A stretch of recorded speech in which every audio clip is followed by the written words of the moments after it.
Este é o meu segundo vídeo relatório, atualmente falando sobre amplificadores operacionais. Nesse caso, iremos falar sobre amplificador operacional não inversor. Aqui está o nosso sumário, onde a gente vai falar sobre a teoria, o circuito, os resultados obtidos e a nossa conclusão do circuito.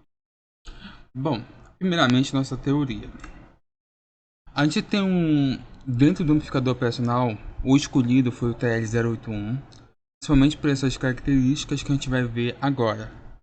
O slip rate dele, ou seja, a deformação da onda, é no sentido do tipo, quando começar a amplificar a onda com mais frequências mais elevadas, o quanto que ele vai deformar. Ele tem um slip rate, o slip rate até o que 16 volts por 1 MHz, isso dentro do comum do CI. Lembrando que esse daqui é do datasheet do ST, que é uma das fabricantes mais comuns do amplificador operacional TL081.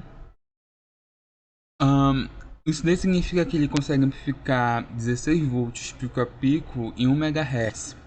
Ou seja, se fosse 2 MHz e se mantivesse os 16 volts, ele já ia começar a distorcer a onda, transformando ela em uma onda mais triangular. Mas se fosse 8 volts pico a pico e 2 MHz, ainda continuaria a onda, o formato de onda ok.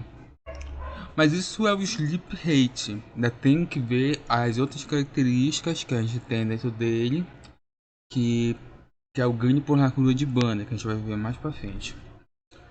Temos também o rejeição em modo comum, ou seja, quando as duas tensões são iguais, que a gente falou no vídeo passado, que a rejeição em modo comum, no caso do amplificador ideal, ela é máxima, ou seja, as duas tensões lá teria como saída uma linha DC de zero, só que como a gente sabe, isso não é verdade. Esse daqui a gente tem uma rejeição de modo comum de 86 dB, ou seja, uma rejeição de modo comum já tida como mediana para alta. Lógico que os amplificadores de instrumentação, tem uma rejeição de modo comum bem mais alta, mas a gente está falando aqui do TL, então a rejeição dele já é mediana para alta. A alimentação dele, ele é alimentado com fonte simétrica, por isso que não foi condicionado no slide a variação simétrica dele, mas a alimentação dele é com fonte simétrica de 6 a 36 volts, sendo que esses 36 volts é o pico do pico que ele pode aceitar, que seria mais ou menos 18 volts.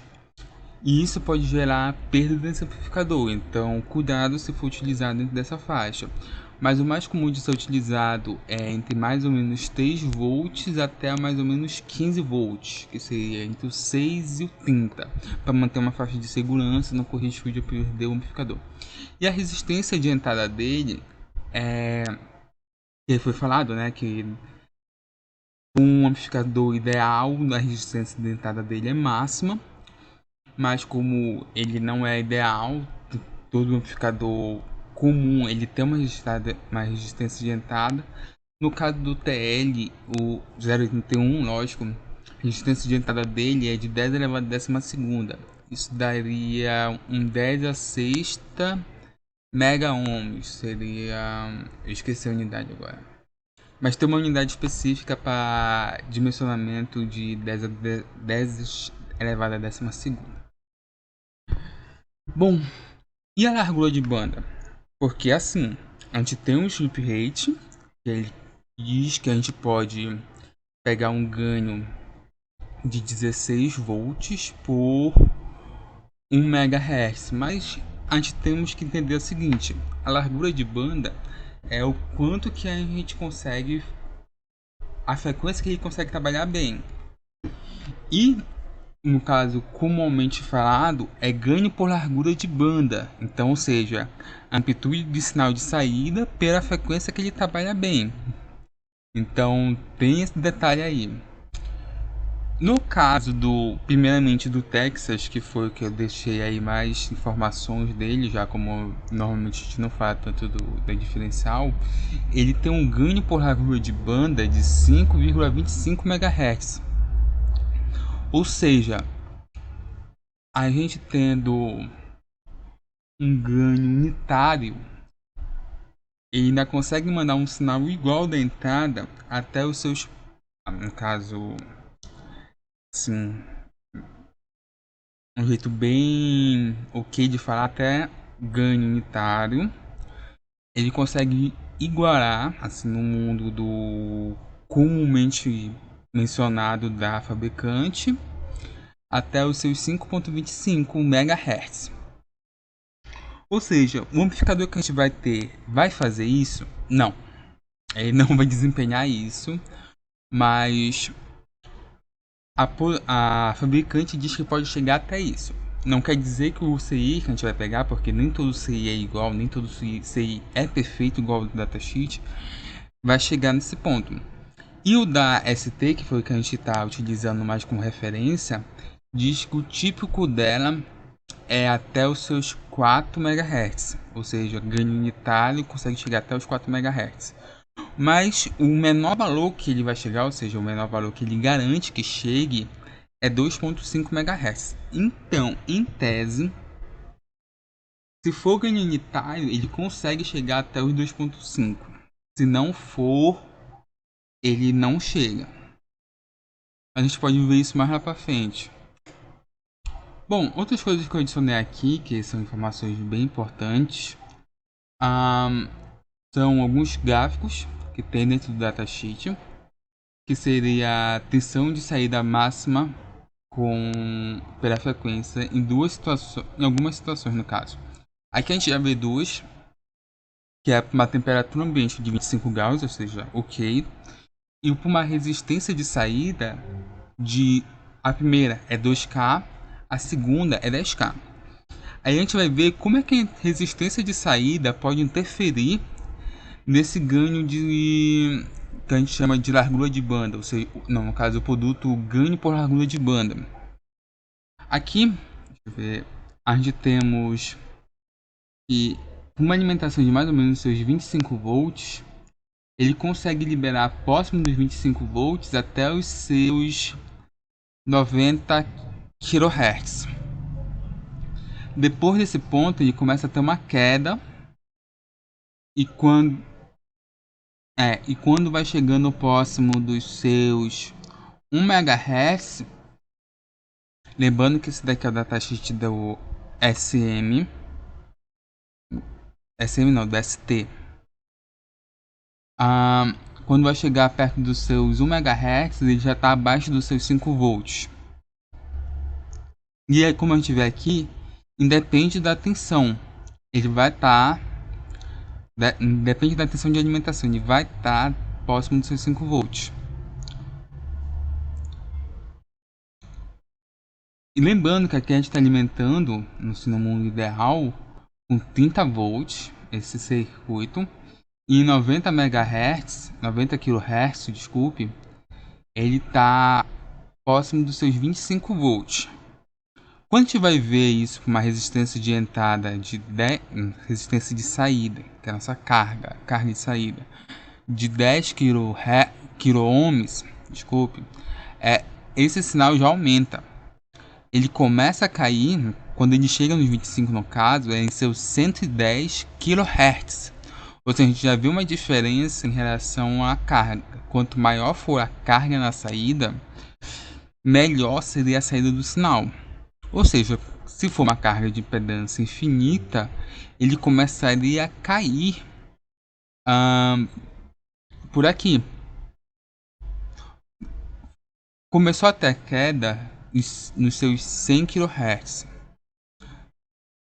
A gente partindo do princípio que esse gráfico se mantenha, a gente pode dizer que ele começaria a cair dos seus 30 volts a partir dos seus 100 kHz de frequência.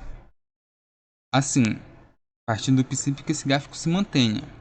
Mas o nosso ponto que é de referência, que seria a linha de 1 MΩ, 1 MHz, ele vai estar também abaixo dos seus 5 volts, ou seja, a gente vê que ele vai se comportar de maneira análoga.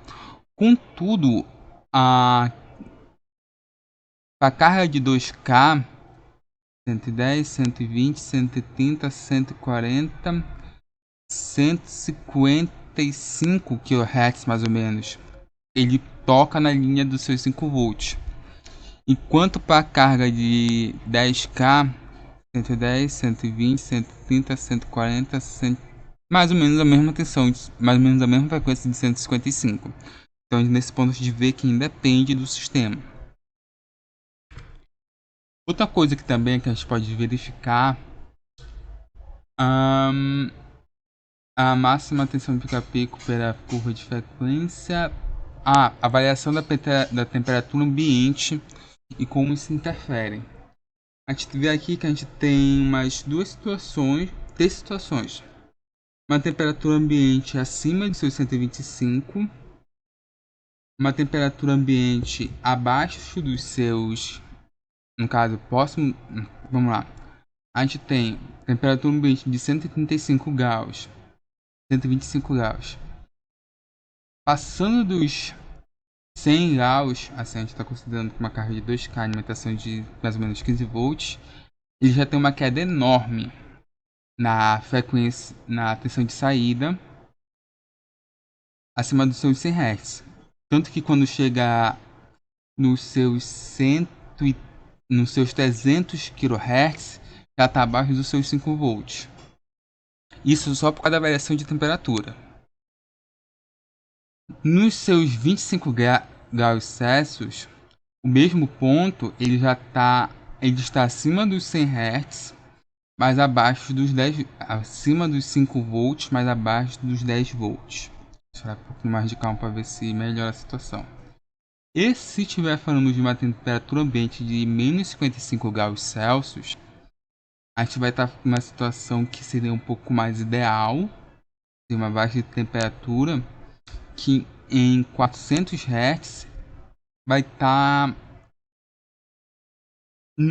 perto dos seus 10 volts. O que isso significa? Que a temperatura onde esse ambiente vai estar, esse projeto vai estar localizado, esse amplificador, vai interferir muito na formação da curva de ganho dele e na sua variação de tensão de saída. E isso pode ser um risco dependendo da frequência que a gente vai estar trabalhando. Quando a gente olha para a curva de tensão pico a pico saída versus a resistência, a gente vê que quanto menor for a resistência, menor vai ser a tensão de saída. E quanto maior for a resistência, maior vai ser a tensão de saída. Ou seja, se o nosso circuito tem uma resistência de saída elevada, a tensão de saída vai tender a se manter, que foi o que a gente foi falado, porque lá no amplificador operacional não ideal, a resistência de saída tem uma carga lá. Então, pelo sistema de divisor de tensão, essa carga ela vai tender a diminuir a tensão que está saindo do amplificador. Porque no mundo ideal seria uma fonte lá de saída e é isso, mas no mundo real tem uma pequena resistência lá. E a gente vê como essa pequena resistência interfere nessa curva. Ok? Temos também as distorções harmônicas pela frequência. Quanto maior for a variação da frequência, a distorção harmônica produzida pela amplificação desse sinal vai aumentar. Então a gente também tem outra preocupação, não trabalhar com frequências tão altas para não ter tantas harmônicas no circuito. Com relação ao circuito, a gente vai trabalhar com um amplificador operacional do tipo não inversor, onde está aqui a fórmula de ganho dele e aqui a representação do que a gente vai montar. Como foi dito que o ganho tinha que ser 11, a gente vai trabalhar aqui com esse sistema aqui. A gente passa esse VI dividindo para cá, e esse aqui vai ser o nosso ganho. A resistência RF dividido por R1, mais 1. Então, 11 menos 1, 10. Essa relação aqui tem que ser de 10. Então, a gente vai escolher R1 como sendo 10 kΩ, perdão. Aí vamos ter que a resistência RF, que é a resistência que fica entre a tensão de saída e a entrada inversora, tem que ser de 100 kΩ. Aqui a gente tem a montar a verificação dos componentes nessas duas primeiras imagens e a verificação da fonte nessas outras duas imagens. Aqui a gente tem uma verificação de componentes por resistor de seus 100 kΩ e por resistor de 10 kΩ. A primeira imagem representa de 10 kΩ, onde a gente vê que uma porcentagem de 1%, ele ainda está dentro da faixa. Está literalmente quase 10 kΩ. E por de 100 a mesma coisa. Tá quase 100.1 kΩ, mas como está abaixo de 100.1, está considerado ainda perfeito para uso dentro da porcentagem de mais ou menos 1%. O quesito da fonte foi ligado em exatamente mais ou menos 12 volts, a tensão igual. Então não é para ter uma distorção tão diferenciada assim no sinal de saída, mas como a gente sabe, a gente não está no mundo ideal, então provavelmente vai ter uma distorção de saída. Aqui está a montagem do circuito no protoboard. A gente vê aqui que foi ligado o componente de 100K e o seu componente de 10K. 10K indo diretamente por terra. Eles estão entrando no pino 2, que é a entrada do pino não inversor, do pino inversor. E temos uma entrada de sinal aqui diretamente da fonte de sinal. Eu adicionei aqui no barramento para facilitar a comunicação. Aqui a gente tem a fonte de sinal, começando com uma frequência de seus... acho que aqui está calibrada como se fosse 50 Hz. 50 não, 500 Hz. E a gente vai subindo com o passar do tempo. E agora, já depois de montado, vamos ver os nossos resultados. Aqui temos a primeira frequência, que foi pedido, que foi a frequência de 500 Hz. O nosso ganho estava em seus 11. Ganho é unidade dimensional, então o ganho é 11. Aqui está o pinch mostrando que o sinal está em fase. Tem um meio de deslocamento lá para poder visualizar de forma interessante. Aqui já foi quando a gente aumentou a frequência para 1K. O ganho continuou no mesmo formato de 11. A gente já vê que está continuando sendo igual. A gente manteve a escala. Aqui já foi para a frequência de seus 500 não, 5K. A gente vê que não há distorção ainda, continua... Não, lógico, nesse quesito não vai distorcer o sinal. A gente não está aumentando e variando a tensão, então não vai ter distorção.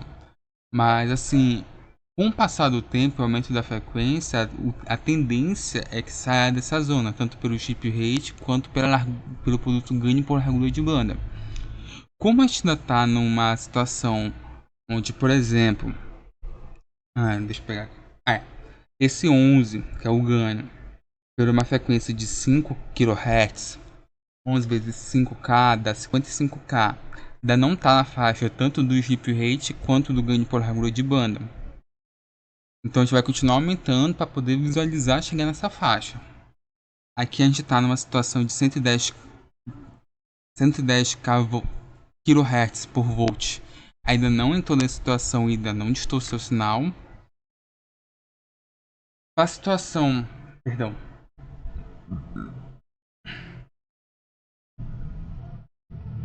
de 50 kHz, que já está próximo de um pouco mais alto, ainda manteve, no caso ele manteve 11 para 50 kHz.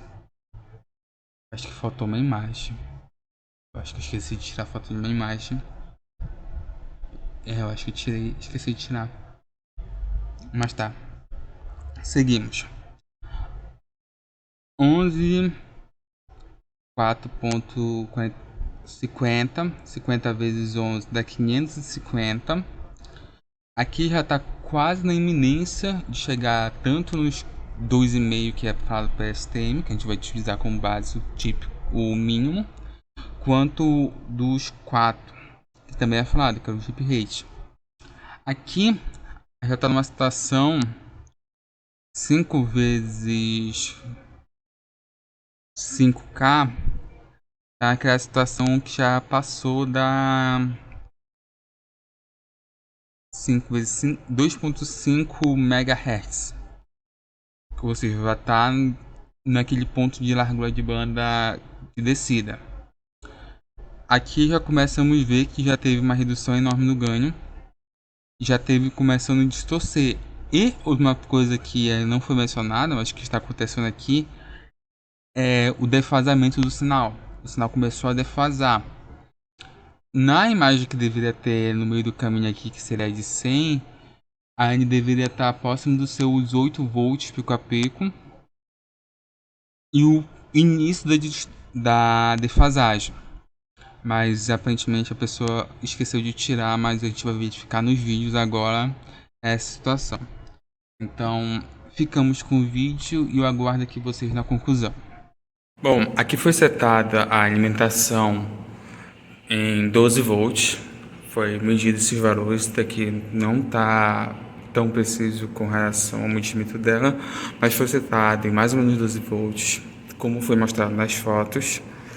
Aqui foi montado um circuito que foi apresentado, que é o circuito do amplificador não inversor, com realimentação de ganho 11. Foi escolhido resistores de 100K e 10K, que daria nosso ganho na divisão 10, com um que é para formalizar o ganho total, ganho 11. Aqui está nosso circuito com uma alimentação do tipo senoidal de pico a pico 1 e frequência em 500 Hz. E aqui está nosso osciloscópio mostrando esses valores. 1 com saída em 11 e a nossa frequência 500 Hz. Agora vamos começar a aumentar essa frequência.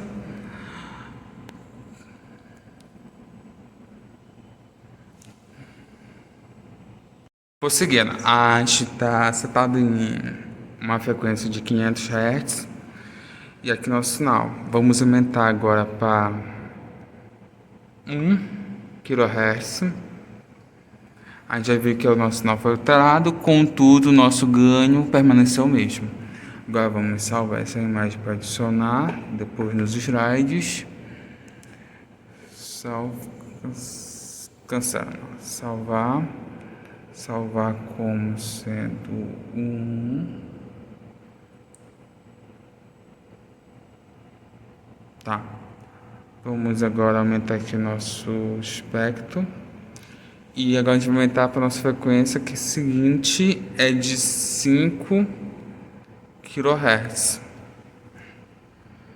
Aqui nós temos nosso espectro, vamos aumentar aqui para poder visualizar melhor. Não há zona de saturação ainda e o nosso ganho continua sendo 11. A gente consegue confirmar que a frequência está em 500. Vamos salvar como sendo 2. Salvar. Agora vamos aumentar nosso valor para 10. Aumentar o nosso espectro aqui. O valor continua sendo 11.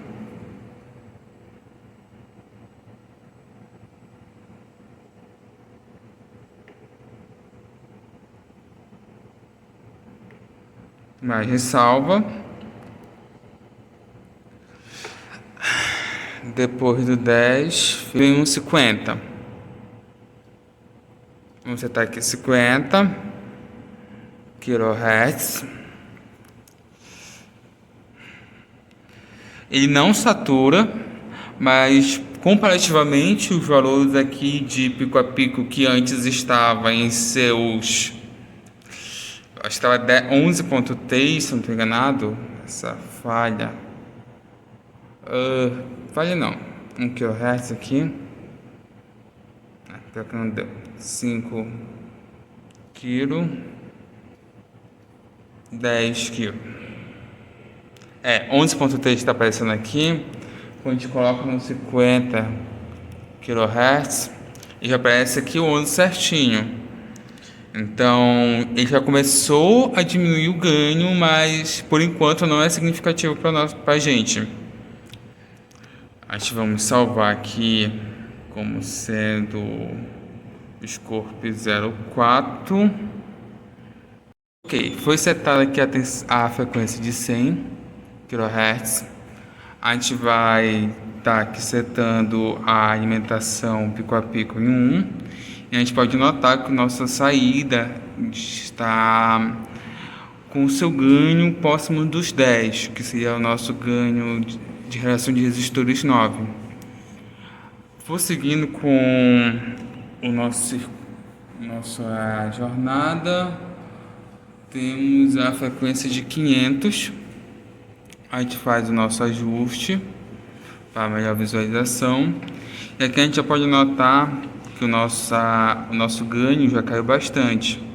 Nossa saída pico a pico aqui, que era para ser 11, está em 5.3.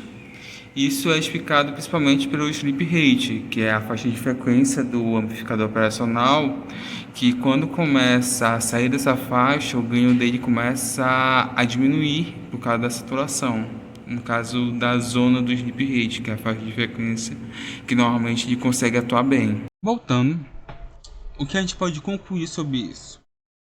A gente pode concluir que para projetos com o TL031, a gente tem que ter cuidado principalmente com a frequência que a gente vai estar trabalhando e saber se o amplificador operacional que a gente escolheu, no caso a gente fala do TL081, mas de maneira geral, saber se o amplificador operacional que foi escolhido, ele trabalha bem naquela zona de frequência.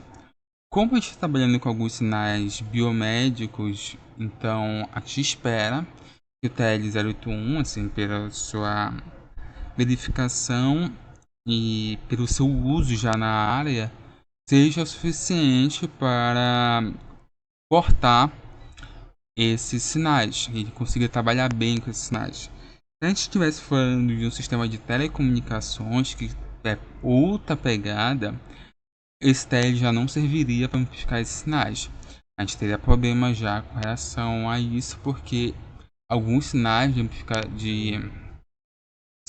de telecomunicações, como televisão, rádio nem tanto, rádio, seja AM ou FM e ondas subgigas, tem uma frequência muito alta, até mesmo as ondas subgigas, como já diz, ela está abaixo de 1 GHz. Então, esse TL provavelmente não conseguiria portar esse sinal. Haja vista que em seus 500 kHz ele já começou a diminuir muito esse ganho. Bom, é isso.